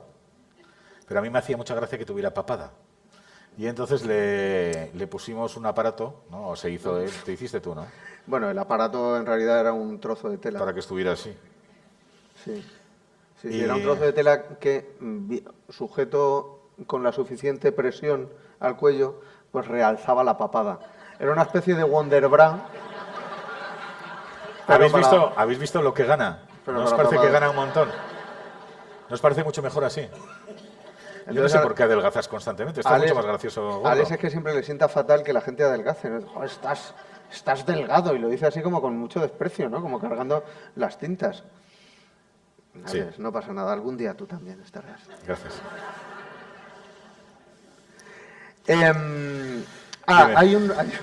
Hay una anécdota que a mí me hace mucha gracia del rodaje de Balada. Tú por aquel entonces eras el presidente de la academia. Ajá. Y entonces pues tenías compromisos, tenías citas con gente importante. Y tenías una cita con una mujer muy importante. Que tenías una cita con Esperanza Aguirre. Sí. Sí. Que en paz descanse. Bueno, la cosa fue complicada, porque es que la verdad es que, claro, simultanear una cosa con la otra era complicado. O sea, yo estaba rodando la película y al mismo tiempo teníamos que atender las cosas del reino, sí. ¿Sabes? Y, por cierto, que no sé si lo sabéis, pero es un cargo que te exige como por ahí unas 6-8 horas al día y no te pagan. O sea, no cobras. Estás hablando del presidente de la academia. Presidente de la academia, sí. Presidente del reino. Y entonces hay un momento en el que te apetece como decir, oye, esto lo dejamos ya. Y ponéis aquí a otro que haga esto. Bueno, tú lo hiciste un poco. Yo lo hice un poco, sí, pero por otras razones. Bueno, el caso es que en un momento determinado había que quedar con Esperanza Aguirre, y se me olvidó. O sea, se me olvidó. O sea, había quedado con ella y se me olvidó. Y claro, no era una broma, no era que yo quedara mal, es que quedaba mal con ella el cine español. O sea, todo el cine, toda la industria, todos los que estamos aquí haciendo el imbécil, vamos a quedar todavía peor porque con esta señora no hemos ido. O sea, un desprecio acojonante. Por muchas ganas que tuviéramos, no había que hacerlo. Entonces, había que quedar bien, fundamentalmente bien, y no fui. Entonces, pues eso, 1000 llamadas, tal, oye, tú eres imbécil, tal, no sé qué, tal, tú eres tonto, ¿qué te pasa? Ramos de flores. Estoy rodando, tal, no os preocupéis que yo lo soluciono. 150.000 ramos de flores, 200.000 bombones y tal, todo tal, no sé qué, y ya consigo que se ponga a su secretaria y eso, y me dice, no, está muy mosqueada. Pero bueno, te perdona eso. Y yo, y me dice, dentro de 15 días te vuelve a recibir, es jodido porque tiene que mover una serie de cosas y tal, pero lo va a hacer. Y entonces digo yo, joder, gracias a Dios, tal, vuelvo a llamar a la academia, oye, perdonar, tal, no sé cómo ha podido ocurrir y tal, quizá como estaba rodando, pues eso, pero se me ha ido la olla, tal, no pasa nada, Alex. Seguimos en la movida, 15 días después se me vuelve a olvidar. Se me vuelve a olvidar. Pero es que no sabéis ya el efecto, o sea, el efecto es como de pronto como de ictus. O sea, estábamos rodando una chorrada, estábamos rodando, no me acuerdo, una cosa como un inserto de mano, de algo, era creo que el último día, lo anteúltimo, una cosa así, ¿no? Y de pronto alguien comenta algo y me, no sé... Alex, ¿tú no habías quedado en 5 minutos? Sí, no sé si estaba Rodri, ¿tú te acuerdas? El caso es que en un momento alguien me dice, oye, en la agenda pone como que tenías hoy un algo, a ver, trae... Y entonces veo que quedan como 10 minutos, ¿no? Una cosa así para ir. Estando, como sí. Estábamos a tomar por culo en Fuenteventura. Entonces vuelvo a llamar al gabinete y digo, he tenido un accidente. He tenido un accidente de tráfico, no voy a ir al hospital y voy a ir directamente a la puerta al ayuntamiento, ¿vale? ¿De acuerdo? Entonces, bueno, pero ¿quieres pararlo y tal? ¿Quieres que busquemos otro día? No, voy directamente, no, estoy sangrando, pero voy a ir para allí. ¿Es verdad que le ofreciste al taxista 50 euros extra si se metía por la calzada? Le di 200 pavos. No, fueron 200 euros. O sea, cogí el coche y entonces le dije al tío, tenemos que llegar, era imposible. O sea, estábamos como a media hora de Madrid, o sea, es que era imposible, en 10 minutos, ¿no? Pues lo hicimos en 15 minutos, una cosa así. Un trayecto de media hora a 250. Yo digo, nos matamos, y cuando llegamos a la Castellana le digo, métete por la hierba. O sea, métete por los jardines, métete directamente por la hierba, que no hay tráfico, métete. Y me dice, no, hombre, eso no, y tal, y le digo, 200 pavos, y me dice, vale. Entonces, se mete, y es curioso porque cuando haces esas cosas crees que va a estar todo lleno de policía y te van a detener. No, me detuvo nadie. O sea, me metí por los jardines y me salté toda la Castellana, así, llegué hasta el final y ya, pum, en la puerta de Alcalá, no sé qué, y llego a Alcalá, ¿no? A la calle Alcalá. Y entonces le digo, métete por la acera. Y le vuelvo a decir 100 pavos. Y entonces se mete, y esto sí que fue uno de los momentos más terribles. Resulta que hay un par de sitios oficiales en Alcalá y me salió un coche. No, te juro que no me lo podía creer. O sea, iba por la acera y ¡bum!, me salió un coche. Entonces, frenazo, derrapada, y a partir de ahí eché a correr. Y, o sea, ya te digo, ni policía, ni me detuvieron, ni pasó nada. Y, vamos, infringimos todo lo infringible. Y entonces llegamos y llegué, pues imagínate, pues una persona como yo, pues la barriga la tenía como en el cuello. O sea, una especie de efecto repugnante, de sudor... absolutamente no despeinado, o sea, un aspecto innoble. La chaqueta se me había roto, se me rompió el pantalón. O sea, corriendo por la Puerta del Sol, ¡craca!, se me rompe el pantalón, pero ya me daba igual, porque la cosa era llegar, ¿sabes? Aunque llegase hecho un trapo, ¿no? Arrastrándome y tal, llego al puto sitio y tal, y me dice, me encuentro con esta mujer, con la secretaria, y entonces ya llego y nada, tuvimos una agradable conversación sobre cine español. Muy amable, sobre todo.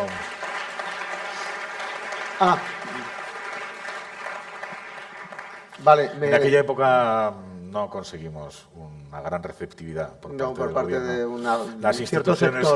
cierto sector de las instituciones no estaban muy contentos conmigo. Creo que están amenazando con cortarme el cuello si no terminamos ya esta conversación aquí. Vale. Es una pena porque tenía más temas embarazosos que me hubiera gustado comentar contigo y para deleite del público, pero tendrá que ser en otra edición del JA Festival. Vale, que te den a ti, ¿no? Y te hago yo la entrevista. Que te den a ti. Ha sonado mal eso, Alex. Pues... no nos hagas un pololo ahora, ¿eh? No sé si tiene que salir alguien o despido yo, no sé. Bueno, creo que... Despido yo. No se han ido. Bien. Esta gente se ha ido a cenar. Esta gente creo que... Si es que no hay nadie. Todos los de la organización se han ido hace mucho, ¿eh? Pues nada, probablemente esté cerrado nos hemos dejado cosas en el tintero por falta de tiempo, pero ya, pues para otro año, ¿vale? Gracias.